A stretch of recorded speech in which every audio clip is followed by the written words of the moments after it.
Hello everybody. Today I want to talk to you about the sun. I just woke up, so it might be a little hard to explain things to you. But yeah, okay, here we go. The basics of the sun include that the sun was formed 4.5 billion years ago. Billion, that's a long time. And it will perish and die in 4.5 billion years. But we won't be there to see it, fortunately. Yes. The sun is also very big, so big that you can fit 1 million Earths into the sun. 1 million! That's also a big number. And also, the sun is very hot. Only the surface is around 5,000 degrees Celsius or 10,000 degrees Fahrenheit. The core is very, very different. The core is around 27 million degrees Celsius. It's also pretty big. You can fit 240,000 Earths into the core. The distance we are away from the sun is pretty big. It is around 150 million kilometers or 93 million miles away.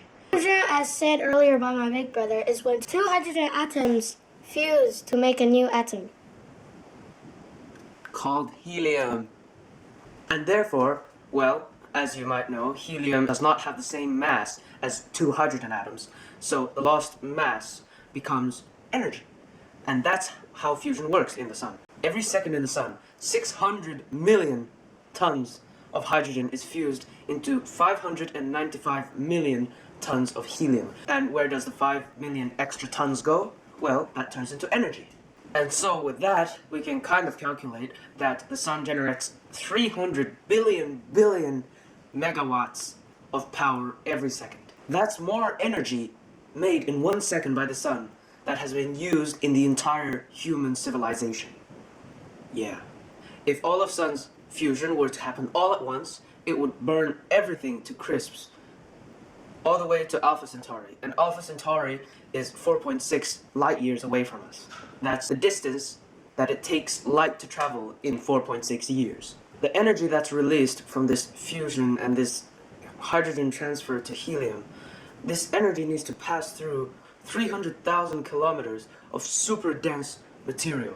This super dense material is 10 times the density of lead, but still remains a hot plasma. That's because of the pressure exerted on it by the mass of the sun. This journey that the energy, or photons, take is called the random walk. It may take up to 170,000 years. Random fact, the sunspots on the sun is actually 10 times brighter than the moon. The sun reverses its magnetic field every 11 years, and the sun actually has a lot of smaller poles, but that's just something else we can talk about later. Where the poles meet, so where the most poles are concentrated at, that place is most likely to make a solar flare. Hey, thank you all for watching this video. It was really nice making this. For part 2, like the video. Like it. And subscribe and like the video, and I'll make part 2.